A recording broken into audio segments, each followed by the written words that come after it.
Affirmations बोलते हो, सब कुछ करते हो, मैनिफेस्टेशन करते हो, विजन बोर्ड बनाते हो, सब कुछ कर लेते हो, लेकिन लाइफ थोड़ी सी स्लो हो जाती है। एंड वो क्यों होता है? बिकॉज ऑफ दिस, यूनिवर्स तुमसे पूछ रहा है, हैव यू रियली चेंज्ड? एक लड़की थी, उसने एक अच्छा रिलेशनशिप मैनिफेस्ट किया।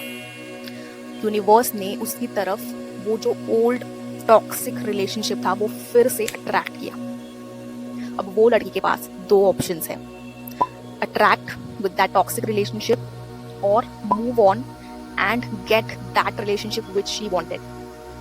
सो आप इस सिचुएशन में क्या करोगे? कमेंट में बिलो फटाफट से। और ये वीडियो बहुत ही इंपॉर्टेंट होने वाला है वो लोगों के लिए जो सोच रहे हैं कि मैनिफेस्टेशन क्यों काम नहीं कर रहा है, अफर्मेशंस क्यों काम नहीं कर रहे हैं, लॉ ऑफ अट्रैक्शन क्यों काम नहीं कर रहा है। Because of this, testing phase is the very important phase of your life. Universe ने उस लड़की को टेस्ट किया with family problems, with loneliness, with isolation, with toxic relationship. अगर ये चार चीजों पे उसने मात कर दी, then she will get the partner which she want. So universe is never punishing you, is just testing you. Hey guys, welcome back to my channel. कैसे हो आप सब? I hope you're all doing good.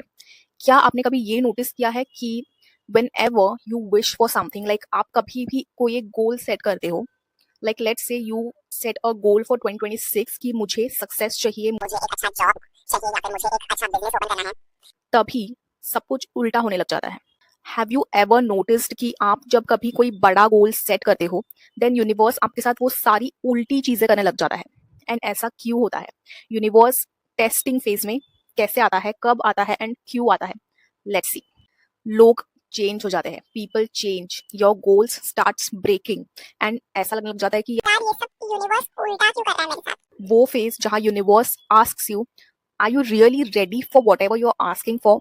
क्या आप सच में ready हो वो चीज पाने के लिए जो आप चाहते हो?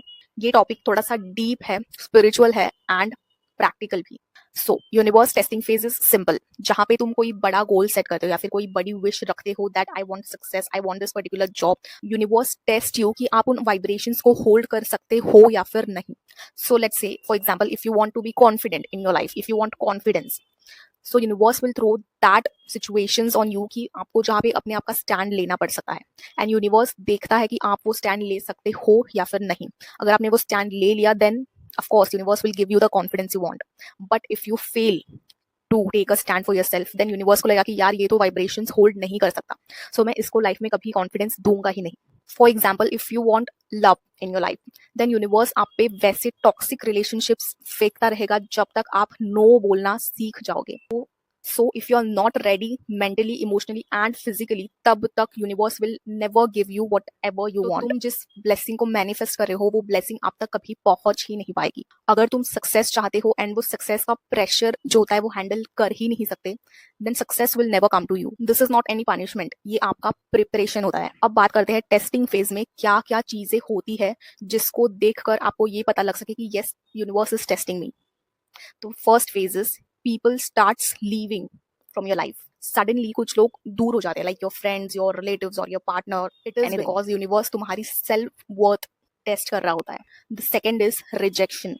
सारी तरफ से आपको रिजेक्शन फेस करना पड़ेगा, like you know let's say in relationships, क्योंकि जब तुम फेल होते हो तो यूनिवर्स देख रहा होता है, do you still believe in your visions or not, do you still wish for that particular thing or not. Third is सब कुछ स्लो हो जाता है, जो भी तुम मांगते हो लाइफ थोड़ी सी एकदम स्टक सी होने लग जाती है. हैव यू एवर फेल्ट कि एकदम सब कुछ रुक सा गया है? So that is a testing phase of yours. Pray, affirmations बोलते हो, सब कुछ करते हो, मैनिफेस्टेशन करते हो, विजन बोर्ड बनाते हो, सब कुछ कर लेते हो, लेकिन लाइफ थोड़ी सी स्लो हो जाती है. एंड वो क्यों होता है? Because of this. The fourth point is very much important point. So कान खोल के सुनिए ये पॉइंट. नाउ फॉर एग्जाम्पल, अगर आपका कोई रिलेशनशिप रहा है, पास्ट रिलेशनशिप से, वो आपको फिर से मिलने लग जाता है. जिस चीज से, जिस लोग से तुम मूव ऑन कर चुके हो, वो फिर से अट्रैक्ट करने लग जाता है, वो चीज फिर से अट्रैक्ट होने लगती है. And this is the very important testing phase. अगर यहाँ पे आप फेल हो गए, देन यूनिवर्स तुमसे पूछ रहा है, have you really changed? Scientifically जब तुम न्यू गोल्स चेज कर रहे होते हो ना कि मुझे ये सक्सेस चाहिए, तो आपके जो ओल्ड पैटर्न्स है ना वो मूव होने लग जाते हैं, वो तो आपके जो ओल्ड पैटर्न्स है ना वो ब्रेक होने लग जाते हैं. And this is the very important thing. अगर आप वो ओल्ड पैटर्न्स को ब्रेक नहीं कर पाओगे ना, सो आप न्यू फेज में कभी एंटर कर ही नहीं पाओगे, आप सक्सेस को भी हासिल कर ही नहीं पाओगे। Conscious and the universe are aligning together, and if this alignment is not possible, then your manifestation will never happen.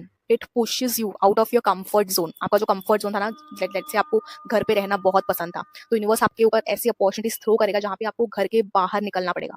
So first, don't go back to old patterns. Second, stay emotionally stable. Third, become the version what you have asked for. Fourth, gratitude feel करो। Fifth, learn detachment, detach होना सीखो old patterns से। Sixth, gossip, jealousy, ऐसे जो लोग रहते हैं ना जो बहुत सारी लो वाइब्रेशंस देते हैं, उन लोगों से दूर रहना सीखो। तो कैसा लगा आपको आज का मेरा वीडियो? अच्छा लगे हो तो जरूर एक लाइक देना, subscribe to my channel so that अच्छे अच्छे वीडियोस आप तक पहुंच पाए, एंड कमेंट में below what you have experienced